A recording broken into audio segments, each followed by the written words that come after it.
2015년 2월 27일 금요일 새벽입니다. 종소리를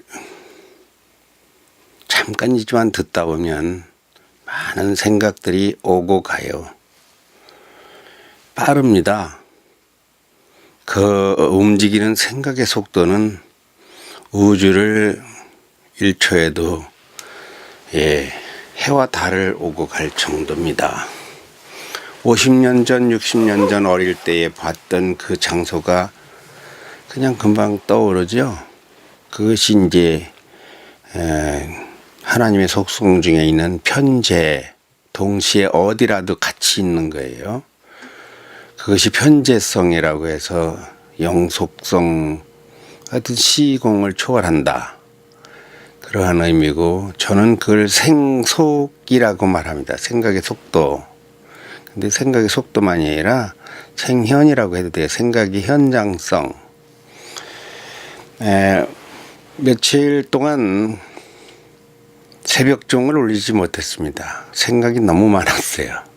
너무 많아도 감당이 안 돼. 근데 오늘은 도저히 그냥 넘어가면 안 되는 것이, 어제 헌법재판소가 간통법 폐지를 선언했죠. 위헌 결정을 했죠. 아이고, 잘했어요. 잘했어. 깊이 보지 않는다면 그건 시대적 추세이기 때문에 거스를 수가 없습니다. 시대적 추세라고 하는 것은 원시시대에서 현대로, 또 원시시대법이 현대에도 적용될 수는 없다는 것과 마찬가지예요. 당위론입니다. 그리고 오늘의 법이 미래에도 적용될 수 없다는, 그건 하나의 진리와도 같은 해석이 가능합니다. 그래서 이제 그 이야기를 잘한다, 잘하는 짓이다, 비아냥 비슷하게. 왜 그런가 하면, 인성학의 측면에서 볼 것 같으면 그것은 역행이거든요. 역행이에요. 그건 좀 이따 말하기로 하고, 이 새벽 종소리를 이것을 또 변천을 거쳐서 이것을 인성 뉴스로 바꿔야 되는 날이 다가오고 있습니다. 우리가 그 홈페이지를 만들게 되면 이제 매일 일은 못하더라도 하여튼 고정적으로 인성 칼럼이 아니라 인성 속보, 뉴스, 물론 뉴스와 칼럼을 겸해서 해야죠. 30분을 1시간 정도로 늘려서. 그런데 그 문제가 있어요. 우선 우리가 카메라가 한대입니다. 카메라가 한다니까 화면에 좀 다양성이 없어요. 그저께도 저희가 가서 농협조합장 후보자들을 찍었는데, 카메라 하나로 찍으니까 메인 화면은 출연자 전체를 찍고 보조 카메라 2대가 이쪽 저쪽을 아예 당겨진 상태에서 찍어가지고 그걸 같이 편집을 해야 되는데, 화면이 움직이는 게 일일이 다 따라오는 게 한국 보여주기 프로젝트 형식이잖아요. 그것은 단순하고 한 대가 찍은 티가 나고 그 화면에서 느끼는 재미가 없어요. 그거야 우리가 교육 채널이니까, 어린이들 기록 남기기니까 그게 중요하진 않거든요. 절대적으로 중요하지 않습니다. 더 중요한 것은 어린이가 어떻게 그 과정을 거쳐서, 또 이야기 할아버지가 어떤 생각을 하면서 어린이들에게 무슨 말을 해서 그것이 어린이들의 생각 속에 어떻게 담겨 저장돼 나중에 싹을 틔우느냐, 유익해지냐, 그게 중요하거든요. 그래서 우리 세종인성학당으로 이제 이름도 바뀌어요. 한국정치문화방송 KMC-TV가 그 시대가 또 이제 한 3년 거쳐서 지나갔고, 역사가 길어요. 연역에 보면, 우리 홈페이지에 보면 2002년 한국사이버인생대학서부터 오거든요.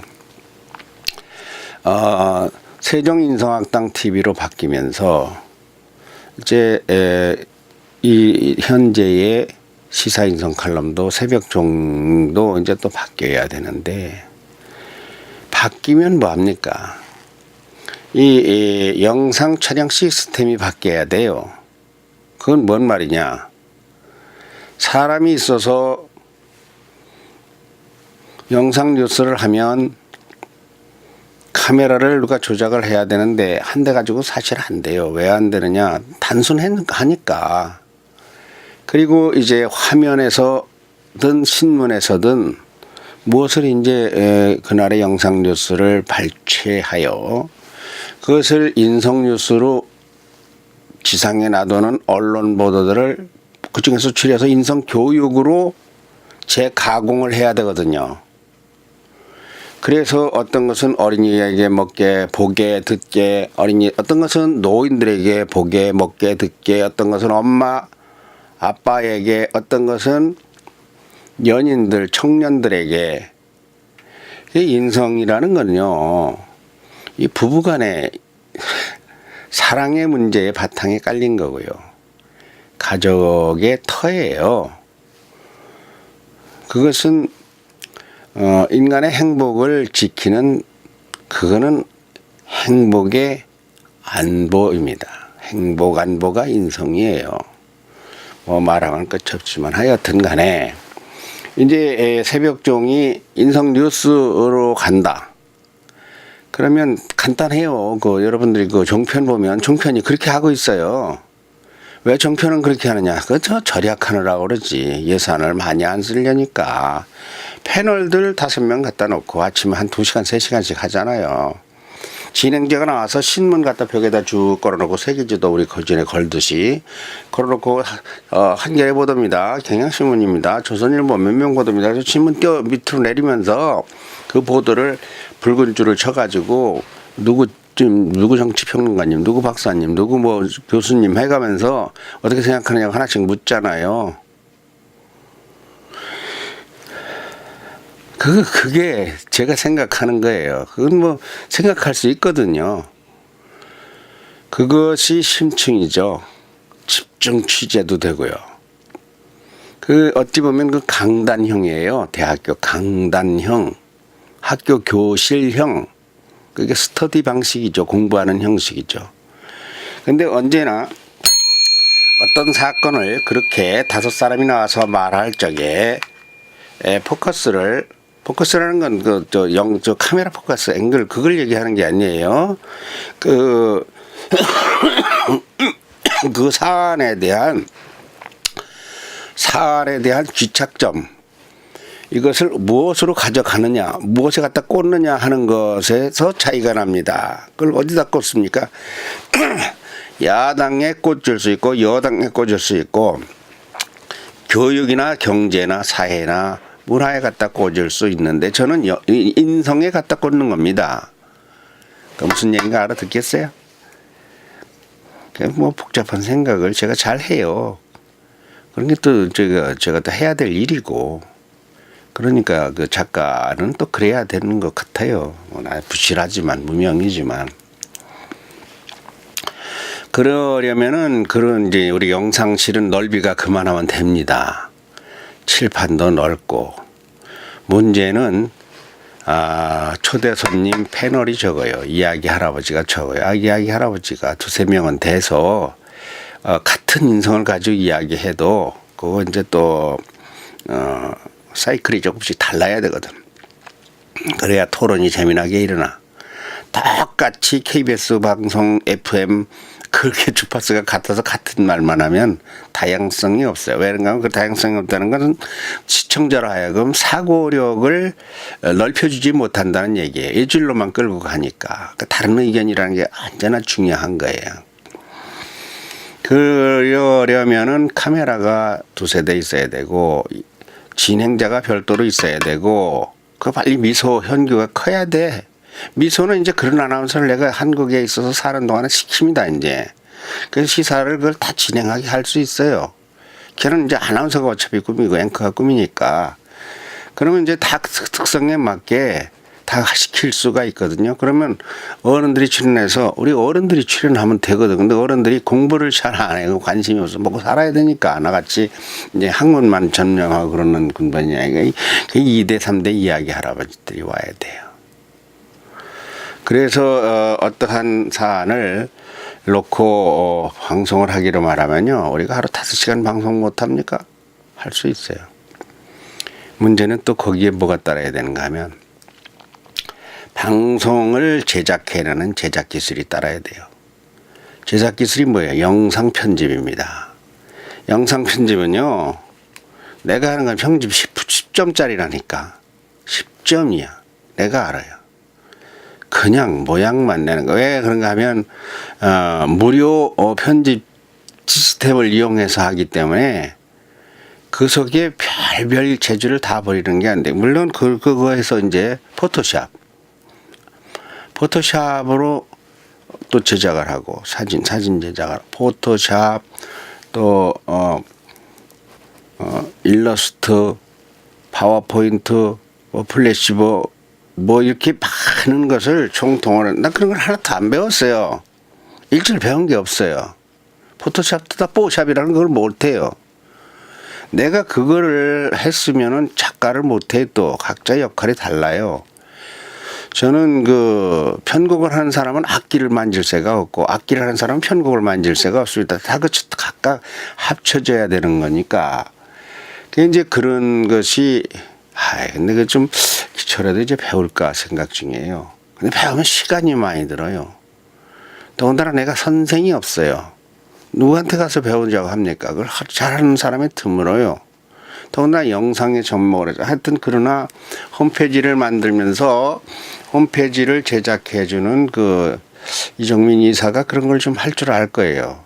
그분한테 내가 좀 그거를 특강을 좀 1달이고 2달이고 좀 받아서 약식이라도 그걸 좀 배워야 되겠다.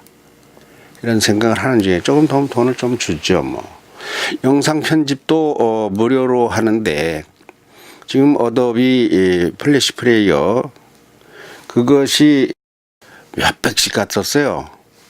근데 어제 그 미수 아빠 얘기하는 걸 듣고 내가 잠깐 검색을 해보니까 그것이 이제 가지가 10개 가지가 포함되어 있는 게 있고 1개만 가지가 있어가지고 탄산이 이제 여러 가지인 것 같아요. 내가 보니까 그 중에서 어떤 관련 하나 보니까 한 20만 원, 15만 원이면 그걸 사는 것 같더라고요. 구매 가격 눌러보니까.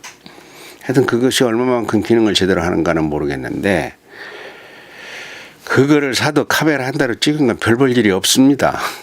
절대로 별 볼 일이 없어요. 카메라가 2대, 3대는 돼야 돼요. 카메라 누가 살 건데. 그래서 욕심내지 말자. 앞으로 10%짜리 그래도 이 10%도 이 영상을 이렇게 하는 거예요. 이거 어려운 거예요. 여기까지도 어려워요. 제가 이걸 혼자서 연구해서 이만큼 하는 데까지는 몇 년 걸린 거예요. 생각을 많이 한 거예요. 이만큼 하는 사람도 또 드물어요.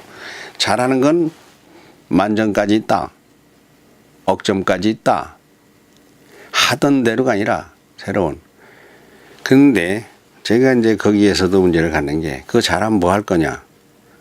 진짜 잘해야 될 건 그 안에 담긴 내용이다. 포장지야 그런 건 다. 포장 드라마도 포장지예요.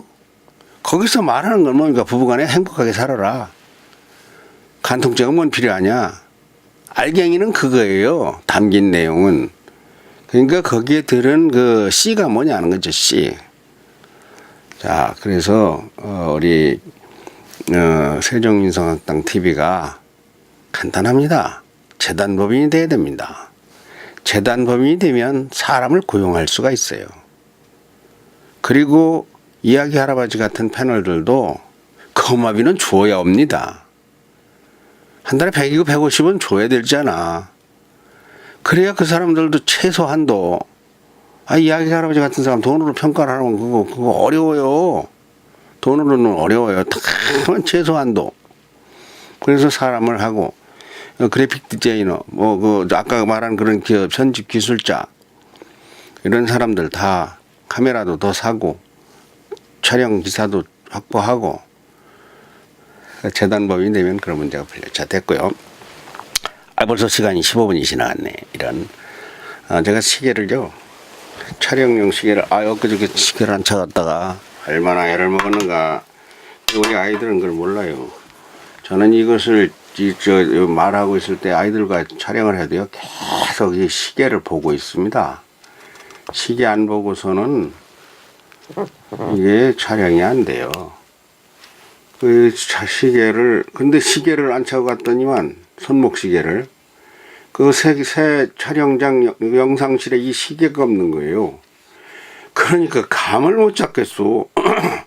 말을 할 때 방송인은 언제나 이 시계를 내가 몇 초까지 재가지고 방송을 합니다. 제가 몇 년 동안 라디오에서 그 강의를 할 적에도 6년을 했잖아요. 앞에 시계가 있어가지고 초까지 맞춰요. 13초, 13분 30초. 그래야 15분짜리가 돼요. 앞뒤에 뭐, 서트들 여러 가지 들어가고, 광고 들어가고, 뭐, 시그널. 이것을, 그날 하도 놀래가지고 영상실에 갖다 놓으라고 샀어요. 이렇게 딱, 이렇게 들어가는 거예요. 그걸 미소한테, 뭐게 그랬더니 미소가 이걸 잘 치면 모르는 이렇게 뒤로 밀어요. 밀으면, 그래서 시계니까 이렇게, 몇 분이요? 5시 40분이네. 5시 25분에 시작했거든요. 자, 그렇고, 이제 오늘의 주제를 따라가야 합니다. 참 잘하는 짓이다. 참, 정말 인성과는 먼 이야기다. 간통죄 위헌 판결 말입니다. 제가 여기서 하는 말은 우선 원래 그 신문을 갖다 몇 개를 넣고 신문에 그 큰 제목이 있잖아요. 간통죄 62년 만에 폐지 딱 나오고 그 밑에 뭐 국가가 개인의 성적 자율권을 침해할 수 없어 간섭하지 않아 뭐 이런 식으로 소제목들 쭉 몇 개씩 달리잖아요. 그걸 놓고 이제 그 이야기 깜이야. 그게 이제 뉴스의 그게 재료야. 그 장복이라 그래요. 그걸 나는. 언론이라는 건 장을 잘 봐야 돼. 재료를 잘 구해와야 식당처럼 좋은, 요리를 만들어낸다. 좋은 뉴스를 만들어낸다. 그러니까 그게 취재예요. 취재. 취재원이 넓고 다양해야 돼요. 그런데, 저는 그것을 참, 그걸 가지고 뭐 격분하고 그러는 건 아니에요. 근데 그 잘못한 결정이다고 보는 거죠. 9명의 헌법 재판관 중에서 7명이 위헌이라고 결정했고, 간통죄 현 유지가 합헌이라고 한 사람은 2사람이에요. 뭐 이정미 판사하고 뭐 대표 이정미 재판관하고 뭐 안철호 재판관 2사람은 이거는 합헌이라고 했다는 거죠. 이거 한번 우리가 생각해 봅시다. 국민이 다 원하고 환호하고 여론조사를 해보면은 간통죄 폐지해야 된다는 의견이 바둥바둥했어요. 근데 사실은 여론조사상으로는 간통죄 존립의 약간 높았다는 여론조사가 있어요. 그러나 이제 그 옥소리라는 가수 뭐 박철 뭐 이 간통죄로 인해서 그 헌법 소원을 낸 사람들이 1980년부터 오랫동안 계속 이게 위헌 소지가 있다는 이야기가 나온 후부터 뭐 등등 이런 건 제가 할 말이 아니거든요. 이게 바로 이제 이런 건 이제 앵커가 할 말이에요. 이런 게. 근데 나는 그것은 잘못했다. 이야기 할아버지는 왜 잘못했다고 하십니까? 라고 물으면 이제 제가 할 말이거든요. 그게 종편의 형식의 뉴스 심층 보도예요. 그것이 많은 것을 생각하게 합니다. 그것을 인성이나 교육의 코드에 갖다 귀착점을 거기다 갖다 딱 꽂는다면 방점을 찍는다면 참 좋은 일인데 거기 나온 사람들이 어떤 것을 하는 거 보면 다 다르지만 은연중 인성이나 교육에서 거리가 있게 착점을 내용의 결론을 착점을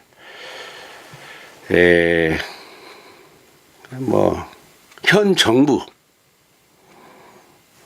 박근혜 대통령 여당에게 유리하게 꽂는 경향이 상당히 높습니다.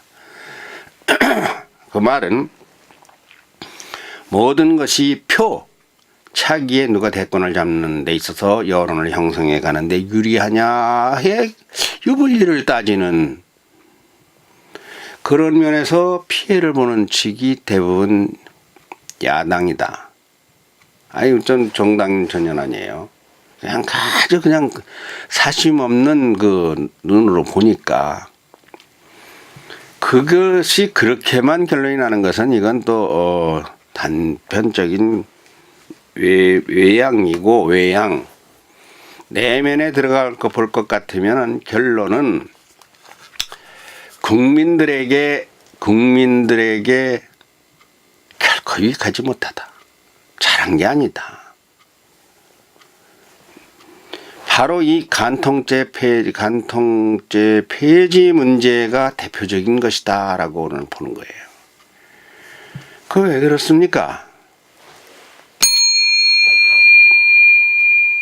부부는 두 사람이 아닙니다. 두 사람만의 부부가 아니에요.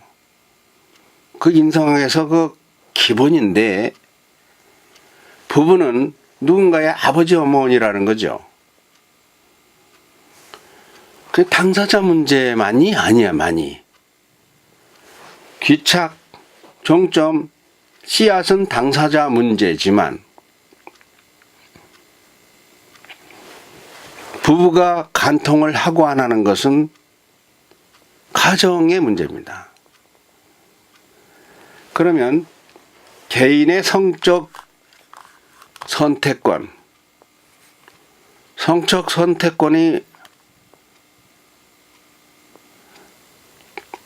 지금 말 판결 그대로 할 것 같으면 판결문에서 나와서 위헌이라고 해서 폐지되게 된 말에 따르면은 국가가 개인의 성적 선택권을 간섭하는 것은 위헌이다 그거거든요.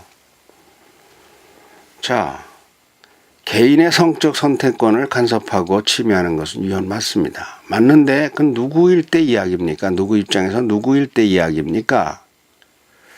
결혼하려고 하는 청년들의 짝짓기 과정에서는 국가가 개입하면 안 돼요.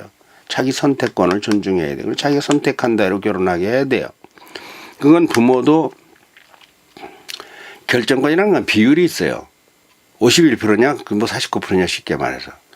부모도 51%를 차지하는 것은 바람직하지 않습니다. 그런 수도 있어요. 예전엔 그렇게 했으니까. 근데 그것이 변해서 지금 자기 결정권을 51% 주는 것 같아요. 그리고 49% 주는 것 같아요. 그게 이제 인성의 자아 비율 증감표라고 해서 내 인성학에 있는 겁니다. 어릴 때는 100% 자기 결정권이 없어요. 엄마가 다 하는 거예요. 엄마가 다 결정하는 거예요. 차츰차츰 그 자기 결정권이 높아져가지고 그 자아 비중이라고 해요. 내가 말한 데서 20살쯤 되면 반반입니다. 절반은 이제 그 말 안 들어요. 이제 청년 되면 차츰차츰. 그럼 이제 30살 되면 이게 먹어요. 어떻게 됩니까? 2팔로밖에 2대 8로. 나이 30살 되면 80%가 자기 생각대로예요. 말 안 들어요. 나이가 50, 60, 70 되면 1%, 5% 그렇습니다. 말 안 듣습니다. 누구 말 안 들어요. 그게 자기 결정 자아 비중 확보 타자의 비중 배분입니다. 그건 뭐 제가 썼다고 가서 아니라 이런 말 한 사람은 없어요 아직. 실제로 잘 들여다보면 그게 그렇게 돼 있어요. 미소나 현규가 지금 아버지 말을 몇 프로 듣겠습니까?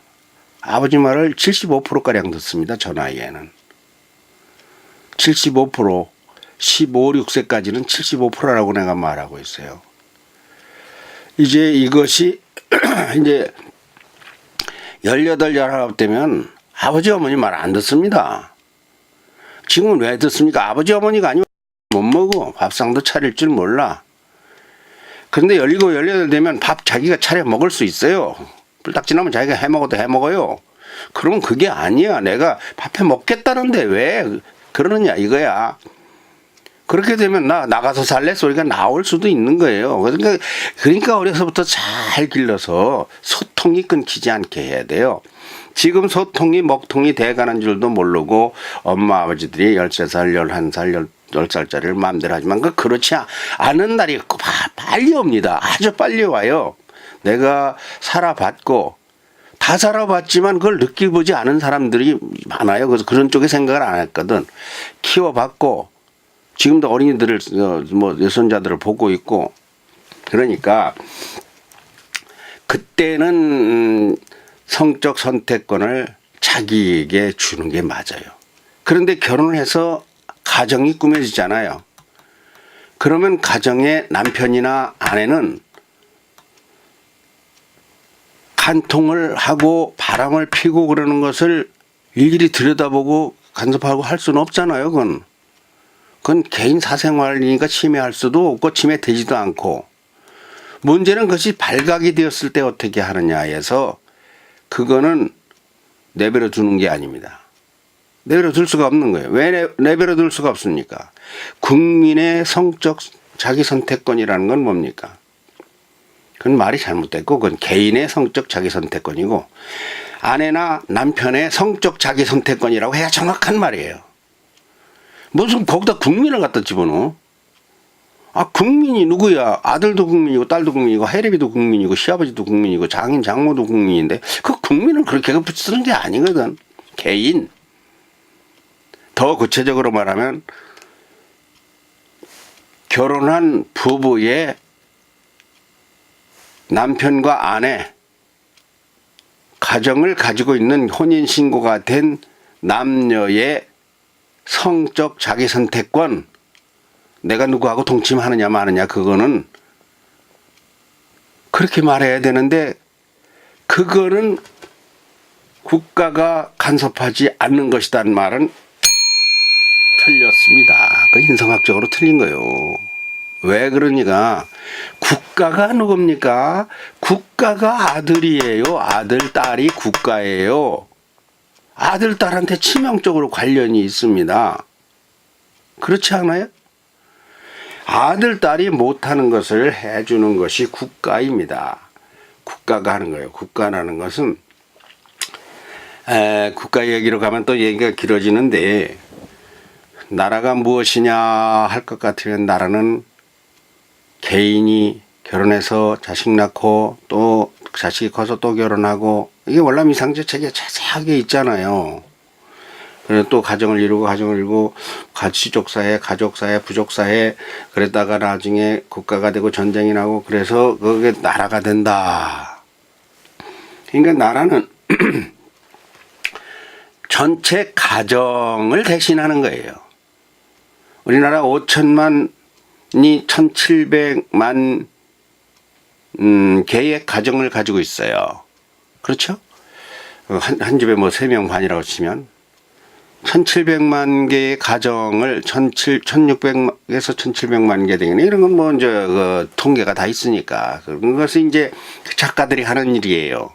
뉴스를 진행하는 앵커가 이 말을 정확하게 말할 수 있도록 이제 PD가 그런 걸 다 자료를 조사해서 원고를 써주는 거죠. 하여튼 간에 1,600만 가정 모두를 어떻게 지켜야 됩니까? 어린이 성장 환경이 좋고 미래가 탄탄하고 행복하고 그렇게 하기 위해 지키는 것이 국가입니다. 자, 그럼 보세요. 남편이 나가서 간통해가지고 그것도 유부녀야 상대가 유부녀. 저쪽도 유부녀 유부남 막 그렇게 해서 돈 배상은 여전히 받는다. 배상 이야기는 딴 얘기야 지금. 그 정신적인 상처 뭐쩌고 뭐 이것을 국가가 관여하는 것은 국가가 관여하는 것이 아니라 가정을 지킬 의무이며 사실은 그 가족이 관여하는 겁니다. 짝을 지은 시부모, 양가 부모, 거기서 태어난 자녀들, 그 한 사람의 탈선이 남편이나 아내가 그것이 장기화되고 형사처벌에서 대상은 아니라고 함으로써 아무리 그래도 잡아가도 못하고 제재도 못하고 뭐 위헌이라고 해서 그렇게 되는 사이에 어떤 현상이 일어나게 됩니까? 아이들이 상처를 받고 가정이 밥도 제대로 안 해먹고 부부가 싸우고 법으로 다 됩니까? 법으로 되는 건 한계가 있어요. 우선 급한 거 추스리는 거나 법으로 되는 거고, 진실로 모든 가정, 부부, 교육, 인성을 주관하는 건 그 바탕에는 인성이 있는 거예요. 인성, 인간의 생각. 그런 것은 뭐 측량이 안 되지만 밀가루가루, 황사가루하고 비교가 안 돼요. 아마 세미한 거지만 그 큰 틀에서 인성이라고 이야기할 적에 인성을 가르치고 공부하고 책을 쓰는 제 입장에서 보면 어제의 결정은 답이 하나입니다. 인성, 교육, 연구, 학자들이 할 일이 더 많아졌다. 뭐 못할 건 없어요. 갈수록 더 나빠질 겁니다. 세상은. 법이 현재 10,000개라면 앞으로 10만 개로 늘어납니다. 이 종소리도 앞으로 때리지 말라고 법으로 정하면 법이야. 새벽에 때리지 말아라, 몇 시부터 몇 시까지는. 그 교회당 종소리 다 없어졌잖아요. 그 종소리가 참 멋있었던 건데, 교회 종탑에 이렇게 종치는 거 다 없어졌잖아요. 법으로 정해서. 앞으로도 무슨 법이 어떤 것이 어떻게 얼마나 많이 생겨날는지 알 수가 없으나, 중요한 것은 어린이의 미래, 우리야, 이제 얼마 산다고. 거꾸로 매달아놔도 이제 인생 다 살아가잖아. 또 죽으면 어때요? 죽어도 이제 그만이야. 이제 다 살 만큼 살았어. 우리야, 큰 문제가 안 됩니다. 우리 자손들도 40, 50 됐잖아요. 40, 50대 가면요. 이제 뭐 가을 접어 들어가요. 중요한 것은 우리네 손자, 손녀들입니다. 그 아이들이 살기 좋은 세상을 만들어줘야 돼요. 그러니까 우리가 간통죄 적법 위법을 할 적에 아이들을 배제한 거야. 이 헌법재판관 날이 영감인지 날인지 개코나 이 생각을 다시 한번 해보면 미래의 법이 되는데 오늘 이후의 법이 되기 때문에 우리 애들 손자 손녀의 입장에서 그거 발표한 놈 있어? 그 입장에 대해서 논고를 한 사람이 있느냐고. 판결문에 인성의 가치 측면에서 미치는 영향 이런 거를 한번 누가 연구 발제를 논문을 써보시오. 법 전공하시는 분들. 나야 법 전공하는 사람 아니고. 속상하네. 아이들의 미래를 생각하니까 손자 손녀 증손자 증손녀 앞으로 살아갈 환경에서 정치 환경 혹은 먹고 사는 경제 문제, 안보 환경, 또 실제로 살아가는 땅과 하늘과 물과 공기와 같은 자연 환경 이런 거 중요하지만 참 중요한 것 중에 하나가 이 법리적 법 환경입니다. 법 환경. 법 환경일 뿐만 아니라 교육 환경, 인성 환경, 인성 환경이란 말은 안 쓰죠. 그 말 써야 돼.